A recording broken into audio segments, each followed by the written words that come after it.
السلام عليكم، ازيكم حبايبي؟ عاملين ايه؟ النهارده طبعا حلقه انتوا كلكم طلبتوها مني كتير قوي. فيديو النهارده مهم جدا لكل ست عندها المشروع بتاع الالبان، ازاي تستفاد بالخض وتعمل مرتة حلوه قوي وتبيعها بالكيلو. الكيلو غالي طبعا في المرتة اليومين دول، خصوصا لما تعملها تكون هاديه كده للاكل او للمش، برضو حسب رغبه اللي بيشتري او حسب رغبه الزبون. طبعا فيديو النهاردة كامل متكامل عن المرتة، ومن اول ما هنسيح الزبدة انا هبقى معاكم خطوة بخطوة. بس الاول حطوا لي لايك، حطي لايك يلا. مستنياك تحطي لي لايك علشان الفيديو ده يترفع، لان ناس كتير قوي طلباته مني. زي ما انتم شايفين المرتة هنا بسم الله ما شاء الله، تحسي هي كده ان هي ايه، زي ما كانوا بيقولوا اهالينا زمان، زي الكزب، حاجة تحفة وريحتها روعة وطعمها خرافة.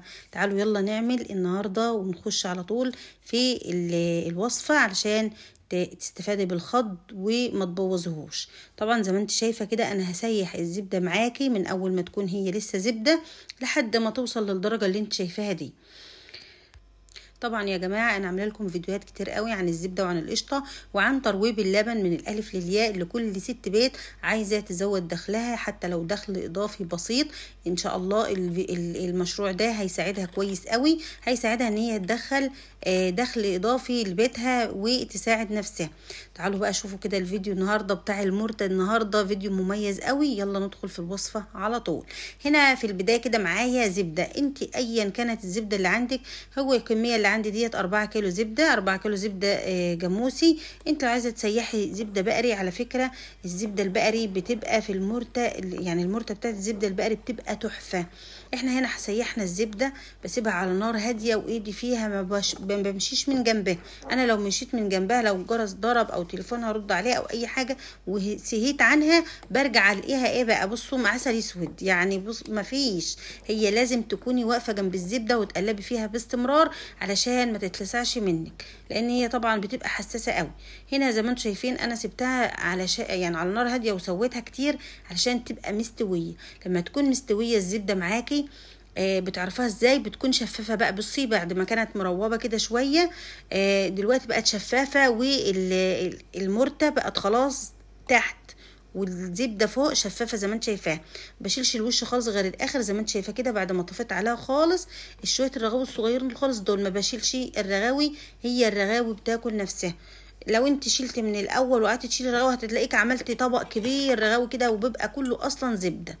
هنا الزبده بعد ما استوت وبقت بسم الله ما شاء الله تمام التمام. طبعا عامله لكم فيديوهات كتير قوي بتسييح الزبده.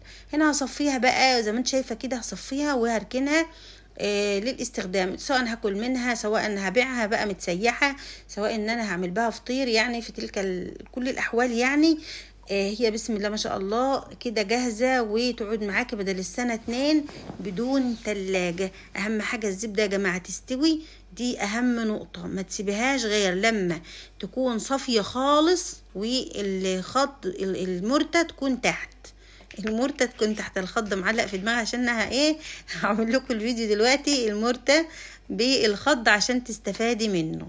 طبعا هصفي باقي الكميه وبعدين دي المرتة اللي باقيه معايا. طيب انا كنت حاطه ملح ايه للمرتة ديت علشان ما انساش. كل كيلو ملح حاطه له كل كيلو زبده حاطه له معلقتين 2 بس ملح علشان تبقى حلوه. شايفين كده دي المرتة شكلها تحفه مع الرغاوي. عايزه تاكلها كده، عايزه تبيعها كده براحتك خالص. هنا خدت بقى شويه المرتة اديتهم كام غلوه كده عشان يحمرهم زي ما انتم شايفين، عشان تاخد لون. انا حابه المرتة النهارده تاخد لون، ولسه هكمل لكم بقيه الفيديو. الفيديو على فكره مهم جدا، في خطوات لازم تسمعيها من اوله لاخره. هنا بقى انا اديتها لون كده، حسيت ان هي ايه كانت فاتحه، اديتها لون اللي هو الذهبي الغامق. بعد ما خدت اللون الذهبي الغامق ايدي برضو كانت فيها ما سبتهاش عشان هتتحرق مني بسرعه قوي. شايفين لونها بقت تحفه ازاي، بقت حلوه كده قوي. هي طبعا كان فيها نسبة صغيرة خالص من السمنة فانا سبتها فيها. هنا بقى الخض بتاعي بتاع الحلقة اللي انت بتعملي القشطة بتطلعيها زبدة وبيطلع معاك الخض ده.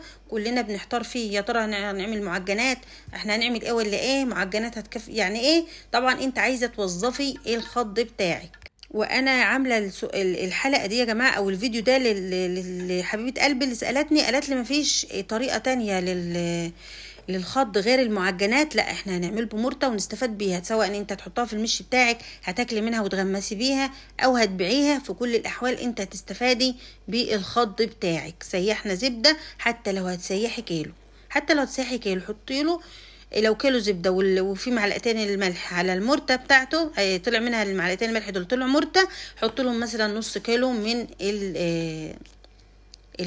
نص كيلو من ايه، من الخض. طبعا هنا 4 كيلو زبده، انا حطيت لهم تقريبا من كيلو ونص ل2 كيلو خض. هنا يا جماعه هوطي بقى على الخض خالص هو والمرده، وهسيبهم خالص. شوفوا قعدت سبتهم كده مده لحد ما خدوا لون كمان معايا. ليه انا عايزه اديها لون؟ لان انا هعمل لكم المرده ديت يا جماعه للمش، هعملها مرده للمش، مش هعملها للاكل. زي ما انتم شايفين كده انا بضربها بقى بالهاند بلندر، علشان يا جماعه الخض ده بيعمل تكتلات، بيجبن، فعشان ما يبقاش يعني مكلكع معاكي او مخرز، لازم تعملي بالهاند بلندر. لو هو ساخن لسه، يعني لو المرته كده يعتبر بقت مرته، لو هي ساخنه اعملي بالهاند بلندر. لو ما عندكيش برديها واضربيها في الخلاط كويس قوي زي ما انت شايفاه، ممكن تصفيها وممكن لا، انا ما صفتهاش. زي ما انتم شايفين بسم الله ما شاء الله. انا بقى كده بضربها كويس قوي، هرجع اعلق عليها النار تاني، وهدي خالص لحد برضو ما تستوي معايا علشان تديني قوام. زي ما انت شايفه كده هرجع اعلق عليها تاني البوتاجاز عشان تديني قوام. دي لونها هون وشكلها تحفه. طبعا عايزه تدي لون، سيبيها تاخد لون براحتها خالص، كل ما بتسيبها بتاخد لون. زي ما انت شايفه كده بعد ما اديتها كمان تسبيكه كده اهي خلاص، يعني بقى القوام بتاعها كده ممتاز. هفضيها يا رب يكون الخطوات مظبوطه معاكم كده. فضيتها اهوت في وعايه خلاص، هي كده هتربط بقى، هي كده قوام المهلبيه. هتسيبيها هتجمد معاك، انا هسيبها شويه لحد ما تبرد وهرجع لكم علشان اوريها لكم بعد ما تبرد. شايفين ده قوامها اهو حلو قوي. وطبعا طبقه السمنه اللي عليها دي من الخض ومن الحاجات البسيطه اللي كانت في المرت. لان الخض يا جماعه زي ما انتم شايفين كنت بوري لكم كده ان هو في ايه حتت زبده كده، يعني طالما ان هي ليا ما بقرصش عليها قوي وبلم بقى بالفتفوته، لا مش مشكله، بتسيبي كام يعني بتبقى النساير ديت بتسيبيها. طبعا هنا بعد ما بردت انا سبتها بقى للصبح، يعني انا فضيتها كده بالليل وسبتها للصبح. وادي طبقه الزبده يا ولاد، شايفين طبقه السمنه حلوه ازاي؟ تحسي ان انت عايزه تجيبي رغيف وتغمسي، تجيبي او شقه بلدي من اللي احنا بنخبزها في الفرن دي. شايفين بسم الله ما شاء الله. ديت الزبده هيت ممكن تستخدمها تعملي منها بطين، تيجي بقى تقلبها برضو في المرته وتبيعيها، او تقلبها وتعمليها برضو مش. بس انا مش حابه اعملها بقى في المش، لان بصراحه انا عندي المش كلته سمنه. المش انا باجي اطلع الجبنه او احط ايدي في المش كلته سمنه سايحه. شايفين قوامها بسم الله ما شاء الله كده 100%. عايزه تبيعها كده بيعيها. انا هنا ببيع الكيلو ب170 جنيه من المرته دي. طبعا انا نسيت اقول لكم ان هي كانت جمدت قوي مني، وانا بعملها حطيت لها شويه شرش جبنه قريش. انا زودتها شرش جبنه قريش فقط.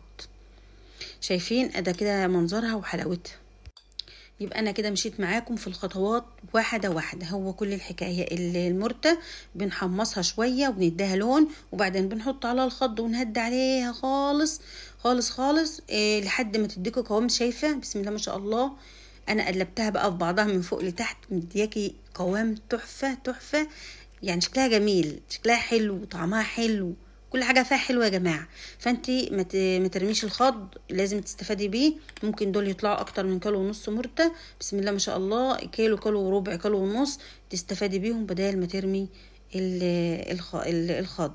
طبعا يعني اكيد يعني بقى الحلقه عجبتكم او الفيديو عجبكم، حطوا لي لايك بقى علشان اعمل لكم فيديو المش اللي انتوا كنتوا برضو طالبينه مني. وشوفوا بقى ايه الاسئله اللي انتوا عايزينها، قولوا لي عليها علشان اجاوبكم ان شاء الله على كل الاسئله. ادعموني يا جماعه بلايك، واكتبوا لي كومنت حلو علشان تشجعوني ان شاء الله اعمل لكم فيديوهات كتير. اشوفكم على الف خير، مع السلامه.